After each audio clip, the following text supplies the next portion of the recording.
Olá, eu sou a Mani, do canal Arte da Mani, sou artista visual. E eu estava aqui me lembrando um pouco sobre a minha história, para quem não me conhece. Foi muito novinha que meu primeiro contato com a arte, né? O meu pai sempre foi uma pessoa muito ligada à arte, apesar dele ser padeiro, confeiteiro, ele sempre teve uma veia artística, porque ele desenhava em cima dos bolos. E ele que me ensinou as primeiras técnicas de desenho, né? O quadricular para poder desenhar, né? E na época ele me falou de um amigo dele, que era um desenhista famoso na minha cidade, Mogi Guaçu, que tinha aprendido a fazer desenho através de umas revistinhas que se comprava na época, se assinava uma revistinha, chamava Cursos Profissionalizantes, alguma coisa assim. E dentro dessas revistinhas tinha uma revistinha que era sobre desenho artístico publicitário. Era dessa forma que era chamada na época, no final dos 80, né? E, e foi muito nova, assim, eu lembro que com 6 anos de idade minha mãe me colocou numa escola chamada MIA, Escola Municipal de Iniciação Artística. E eu ficava meio período do meu dia nessa escolinha, outro período numa escola convencional e outro período nessa escola. E ali tinha artes visuais, tinha expressão corporal, tinha artes cênicas, tinham várias artes ali. E eu lembro de me apaixonar muito cedo pelo desenho. E pelo balé também. Eu dancei, boa parte da minha infância eu fiz aula de dança. Mas o que eu acabei levando para minha vida adulta mesmo foi a pintura, né? E eu me lembro até, assim, eu tinha uns 8 9 anos de idade, eu pintava papel de carta, porque na época era febre, né? Era uma moda trocar papéis de carta as meninas. E eu não tinha muito dinheiro para ficar comprando papel de carta, então eu desenhava meus próprios papéis de carta e eu trocava com as meninas que tinham os papéis de cartas mais bonitos. E eu, assim, tive uma pasta legal de desenho por causa disso. E eu lembro que uma professora minha, ela comprou 12 papéis de cartas que era do Zodíaco, né? E, e ela comprou os papéis de cartas e foi a primeira vez que eu comercializei alguma coisa relacionada à arte, a desenho. Eu fiquei muito feliz porque aquele dinheiro deu para eu comprar muito papel de carta. Não me lembro se eu comprei papel de carta, se eu comprei uma outra coisa, mas eu me lembro assim muito claramente assim ter ficado muito feliz com a venda desses papéis de carta. E eu fui para a vida adulta tentando procurar, né, maneiras de poder me expressar. Eu sempre quis me expressar. Esse era o principal ponto da minha vida artística, era eu me expressar da forma que eu quisesse me expressar. Eu lembro que eu falava na época que eu tinha vontade de tirar de dentro de mim e jogar dentro da tela, né? Jogar na tela aquilo que eu estava sentindo. E o primeiro curso que eu fui fazer foi um curso de desenho artístico publicitário, inclusive com esse amigo do meu pai. E eu me lembro que foi muito frustrante, porque assim, ele queria que eu desenhasse, a escola queria que eu desenhasse como eles desenhavam, ou seja, o desenho realmente como eles faziam. Então eu não tinha uma liberdade de expressão. Eu era obrigada a copiar alguma coisa de alguma revista, ou copiar alguma fotografia, e não era o que eu queria. Eu queria criar, eu queria tirar aquilo que estava dentro do meu pensamento, dentro do meu coração e pôr na tela, né, e pôr no papel. Então foi muito frustrante, principalmente porque na época o meu professor falava que o meu traço não era um bom traço, que eu tinha que desenvolver um traço, né? E isso pra mim, nossa, era muito difícil, porque eu tinha um traço todo picadinho, todo quicadinho, assim, e ele falava, não, o traço é desenhista, o traço limpo, que era igual dele, né? Então, eu lembro que eu chegava com o meu desenho, aí depois ele apagava e fazia por cima de novo, né? É claro que não estava bom o meu desenho, porque eu estava tentando fazer uma coisa que não era eu, né? Então eu fiquei mais ou menos até meus... Foi pouco tempo, uns 2, 3 anos talvez, que eu fiz desenho, parei com 14 anos, e fui fazer outras coisas, né? Estudei, né? E com 20 e poucos anos eu voltei a pintar novamente e entrei num curso de uma artista famosa, que é a Janete Cunha Claro, de Mojimirim. E, e foi quando eu tive as primeiras dicas realmente de uma pintora famosa, assim, na nossa cidade. E eu lembro muito bem de eu falar pra ela no primeiro dia de aula que eu não queria copiar nada. Ela falou, o que você vai fazer? Cadê, né, a fotografia daquilo que você vai desenhar? Eu falei, não, eu quero desenhar o que está na minha cabeça, eu preciso tirar o que está dentro de mim para pôr na tela, e eu já sei o que eu quero fazer. Ela falou, nossa, você tem certeza? A primeira tela que você vai pintar? Porque antes eu fazia só desenho em papel, né? Aí eu falei, eu já sei. E aí eu fui e fiz o desenho, né? E depois desse desenho que eu fiz, assim, eu não gostava que ela... Eu não gostava... Eu nunca gostei que ninguém colocasse a mão no que eu desenhei, o que eu pintei, sabe? Por cima do que eu tinha feito. Eu nunca gostei muito disso. Eu gostava de fazer aquilo que era eu fazendo, e não meu professor fazendo por cima do meu trabalho. E eu lembro que ela me falou assim, você não precisa ficar fazendo aula, você tem que pintar muito. Aí eu falei, nossa, mas tela é muito caro, porque tela é caro, gente. Você compra uma tela, eu gosto de pintar tela grande, você compra uma tela de 1 por 1, é um dinheiro que vai, né? Fora tinta. E eu lembro que ela me ensinou na época a trabalhar com tinta latex, que é uma tinta muito barata, né? E aí ela falou pra mim que ao invés de eu ficar pintando telas, que era pra eu pegar papelão e pintar papelão, pintar papelão, pintar papelão, recortar papelão, pintar papelão, até eu achar uma pincelada característica minha, até eu achar uma maneira de pintar minha. E isso é uma dica que eu dou para todos os meus alunos, para todas as pessoas que me seguem. Se você gosta de pintar, solta a sua mão, sabe? Procura a maneira como você vai pegar no pincel, a maneira sua. Às vezes não é nem com pincel, às vezes é pintar com o dedo, pintar com a mão, né? Mas desenvolver. O trabalho artístico tem que ser desenvolvido.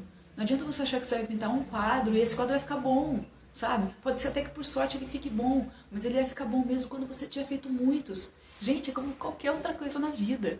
Quando você faz um bolo, né? O bolo a primeira vez ele vai ficar tão bom, mas a segunda, a terceira, a quarta, a quinta vez que você for fazer a receita, ele vai ficar cada vez melhor, né? É como uma pessoa que começa, uma pessoa fala, eu quero virar um maratonista. Aí ele sai o primeiro dia para correr e ele fala assim, nossa, eu sou péssimo, fiz pouco tempo. Você fala, não, você tem que treinar. A pintura é a mesma coisa, é treino, é suor, sabe? E eu lembro que ela me ensinou isso muito no início, muito no começo. Depois eu fiz o curso com ela, fiquei pouco tempo, porque ela falou que eu precisava mesmo era desenvolver mesmo um trabalho mais solo, né, mais sozinha, assim, isolada.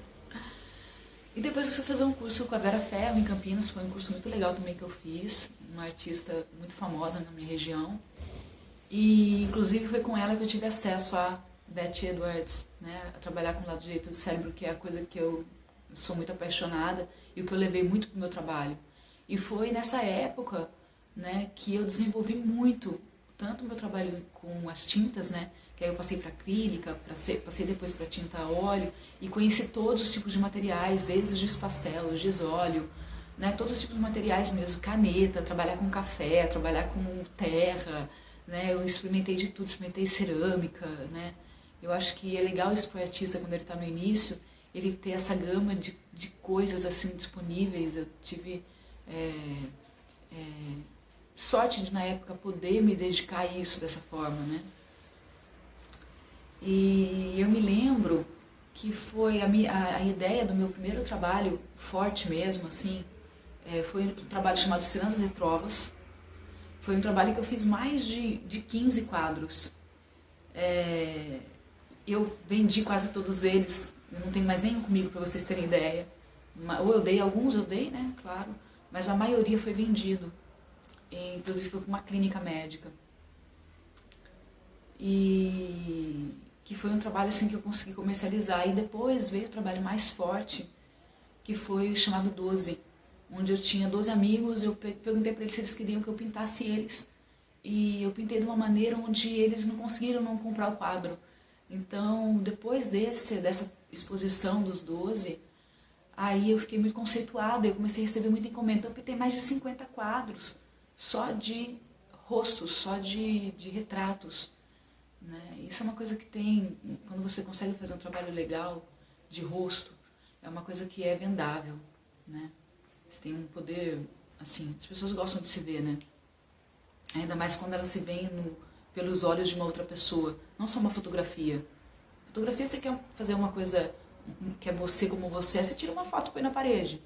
Agora, quando você quer uma releitura de você mesmo, é diferente. Então, a pintura, eu lembrei de uma história de uma criança que um dia, numa aula, a professora, ela pediu para a criança desenhar uma árvore.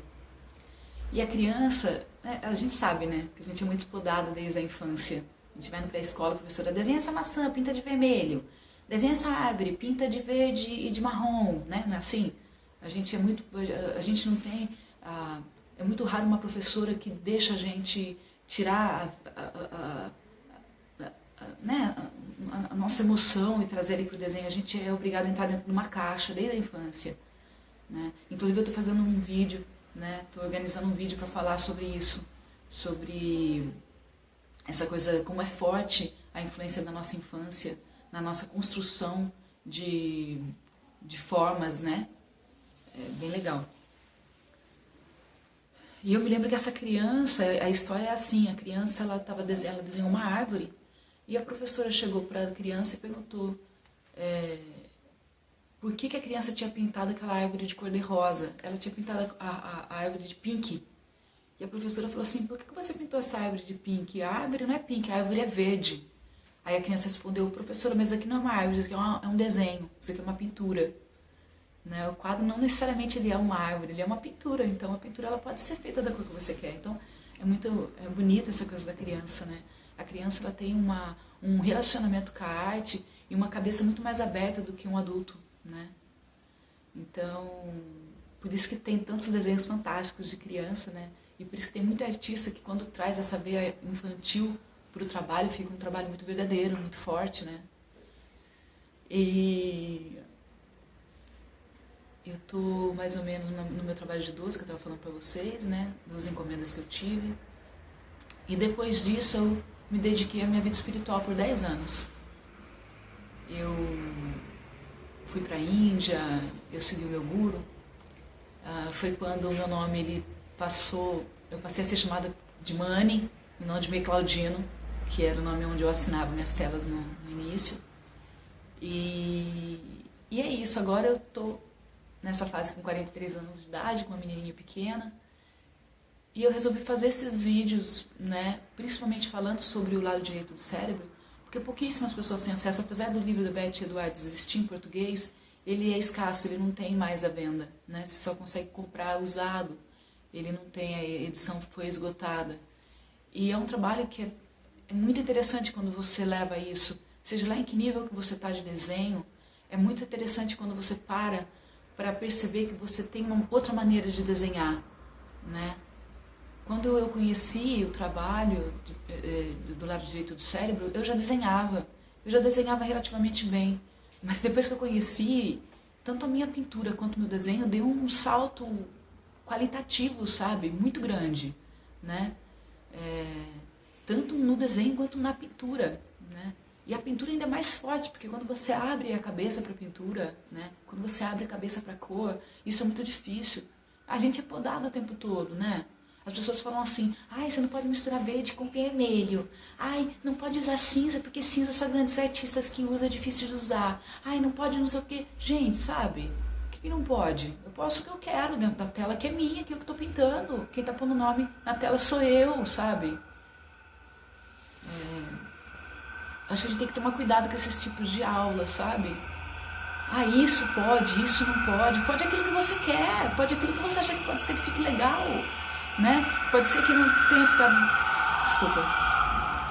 Pode ser que não tenha ficado tão legal para uma determinada pessoa, mas pode ser que fique legal contigo. Pode ser que você faça só telas vermelhas e verde e fique lindo. Outra vez que você... o cinza é só usado por artistas que já têm um bom conhecimento. É real, isso é real. O cinza é difícil de ser colocado, porque existem muitos tons de cinza. Então, se a pessoa ela não tem realmente uma visão de pintura, acaba tendo uma tendência de ficar feia a tela. Mas isso pode não ser verdade para você. Pode ser que você pegue o cinza e você arregace, seja uma pessoa que vai pintar assim, muitas telas lindas e maravilhosas com tons de cinza, né? Então, assim, a gente tem que ser livre, né? Teve uma vez que eu estava fazendo uma aula, há muito tempo atrás, e um artista da professora ali, ele chegou num ambiente. E aí ele falou assim, para uma artista que estava do meu lado, não foi comigo. Ela estava segurando o pincel, assim, muito pertinho da cabeça, sabe? Tipo, e ela estava muito próxima da tela, assim, fazendo o desenho. E o artista chegou, ele era muito louco, fazia umas telas muito lindas, assim, ele desenhava muito em papelão. Ele não era uma pessoa que ele tinha nome, mas as telas dele, eu lembro que ele pintava muito, assim, e eram muito maravilhosas as telas dele, muito solto, um trabalho, dava até nervoso quando você olha, sabe? De tão lindo que é aquilo, você fala, meu Deus, como que pode essa pessoa não tá, né? Não tá no meio, né? Porque existe muito isso, né? Artistas muito bons, assim, que ainda não são conhecidos. Talvez vão ser conhecidos quando morrerem, né? Ainda continua assim, eu acho, sabe? Apesar de ter acesso à internet, muita gente não tem o acesso à internet. E era o caso dele. Ele era uma pessoa bem simples. E ele chegou para essa amiga minha e ele falou assim, meu, pega na ponta do pincel. Você tem que pintar o quadro longe do quadro. Você tem que pegar o pincel e pintar assim, sabe? Você tem que pegar o pincel e pintar longe do quadro. Você não pode pintar pertinho, porque senão você não está vendo o que você está fazendo. Quando você está longe, você consegue ver o quadro no todo. Então é mais ou menos, não sei se vocês pegaram um vídeo que eu postei falando sobre Gestalt, é bem isso. Ele já tinha essa visão do quadro, do todo do quadro, sabe? A habilidade dele de percepção era muito grande já. E a habilidade de percepção dela era muito pequena, ela estava ainda muito ali, naquele pedacinho, sabe? E não vendo aquele pedacinho como um todo do quadro. Então, quando ele falou isso pra ela, eu falei, meu! Eu adorei, eu achei que era pra mim, sabe? Eu falei, meu, que legal, isso é muito legal, não sei o que lá. E essa amiga, essa pintora era amiga minha, inclusive eu fui embora, né, conversando com ela, e ela ficou muito brava. Ela ficou puta da vida, ela falou, poxa, como que esse cara chega e fala pra mim que eu tenho que fazer ali, eu tava pertinho do quadro porque eu queria fazer um detalhe específico, como é que ele pode vir falar pra mim e tal, não sei o quê. E eu fiquei maravilhada com o que ele falou, não vi a hora de chegar em casa e pegar na ponta do pincel e pintar desse jeito. Porque ele tava falando sobre a liberdade e sobre você enxergar aquilo com todo, mas a pessoa estava numa visão pequena e ela não conseguiu, ela estava fechada, ela não conseguiu enxergar isso que ele estava falando, né? Então tá aí uma outra dica. Bom, eu contei um pouco da minha história para vocês, falei um pouco sobre, assim, as dicas do que eu aprendi durante a minha vida, e eu acho que é isso, né? Eu estou feliz aqui de estar podendo estar tendo esse canal, né, de contato diretamente com vocês, porque eu acho que é importante a gente ensinar aquilo que a gente sabe. Eu acho que é essa fase da minha vida que eu estou vivendo, o querer estar dando aula e ensinar o que eu sei, né, porque eu sei que o que eu estudei durante a vida inteira pode ajudar muita gente, sabe? Pode ajudar muita gente a desenvolver o trabalho, sabe? Eu lembro que uma das coisas que eu aprendi durante... uma das coisas importantes que eu aprendi assim durante os meus estudos, e que não foram baratos, porque curso de pintura é uma coisa muito cara quando você faz com uma pessoa mesmo legal, assim. Um bom artista, ele dá aula para poucos. Ele não dá aula para muita gente, ele cobra caro. E uma coisa que eu aprendi, assim, que eu vejo muita gente cometendo esse erro, porque ele é muito falado, é que você nunca deve usar a tinta da cor pura que você compra. É claro, se você tiver muito dinheiro para comprar muitas cores de tinta, então você não precisa estar fazendo isso que eu estou falando. Mas se você está começando e você não quer que as pessoas olhem para o seu trabalho e falem, olha, um trabalho de iniciante, uma das dicas é essa, não use a cor pura. Use uma cor misturada. Então vamos supor, você quer fazer um tom de azul para pôr no quadro. Ao invés de você usar o azul da cor que você comprou lá, o azul cobalto, por exemplo, você quer clarear o azul cobalto. Eu vou clarear um pouco o azul cobalto, quero mais claro. As pessoas que realmente entendem de pintura, elas sabem que aquilo é azul cobalto, né? Ou um artista, ou uma pessoa que já pinta, ou um dono de uma galeria, né, um marchand, ele vai saber que aquele tipo de tinta, aquele tipo de cor de tinta, ela é o azul cobalto. Então, quando você for clarear esse azul cobalto, ao invés de você clarear com branco puro, você clareia ele com amarelo claro, ou com rosinha claro, entende? Aí quase branco, tá? Para você não mudar o azul, porque se você colocar muito amarelo no azul, ele vai virar verde, né? Então, essa é uma dica. Nunca use a cor pura, porque quem entende de pintura sabe que aquilo lá é um trabalho de iniciante. Então, o seu trabalho ele vai dar um salto. Porque a pessoa vai falar, nossa, olha que cor diferente que a pessoa usou, né? É legal achar uma cor característica, sabe? Você brincar com a paleta e achar uma cor que você ama. E falar, pô, poxa, eu vou sempre trabalhar com essa cor nos meus quadros. Isso é muito legal, muito legal. Isso dá uma seriedade pro trabalho, uma coisa profissional pro trabalho. Se eu usar aquele, pô, eu gostei desse rosa, eu sempre vou estar usando esse rosa nos meus quadros. Aí a pessoa bate o olho e fala, nossa, o rosa. Aí até uma hora que ele vai associar, esse rosa é o rosa da Mani, entende? Esse rosa é, ó, pô, esse verde aqui é um verde água, só o Pedro usa. Isso é muito legal, porque é uma característica. As cores, a paleta de cores é uma coisa muito imensa, né? Paul Klee tinha um azul, né? Que fala azul Klee. Ele pintava e é um azul bem característico, porque ficou conhecido como o nome do artista, né? Então, assim, tá aí uma dica bacana. Tenta encontrar uma cor tua. Não use cores puras compradas. Só se você tiver uma gama muito grande de cor, gente. Se você tem muito dinheiro para comprar. Porque quando a gente está começando, a gente tem muito dinheiro para ficar comprando. Se você for rico, eu vou começar a pintar, vai lá e compra todas as cores do Van Gogh, sabe? Mas não é assim, a gente não tem, né? Às vezes quando a gente está começando, a gente vai comprar dois tons de verde, 2 tons de azul, entendeu? Um tom de vermelho, 2 tons de amarelo, né? E se você colocar aquela cor pura no quadro, vai ficar um quadro vai ficar um quadro iniciante. Então mescla. Vai fazer um amarelo, faz um amarelinho mais claro. Tenta ver que paleta que você gosta. Pô, gostei dessa paleta de cor, vou tentar trabalhar nessa paleta. Marca. Você está iniciando. Marca o que você usou ali. Senão você vai esquecer, né? Existe um trabalho legal de pessoas que fazem esse estudo de cor. Você pega... Eu vou ver se eu até faço um trabalho desse, mas deve ter até alguém ensinando a fazer essa paleta de cor. Eu vou ver se eu faço um vídeo sobre isso. Você pega a tinta que você gosta de usar, seja ela latex, seja acrílica, seja uma tinta a óleo, e você coloca...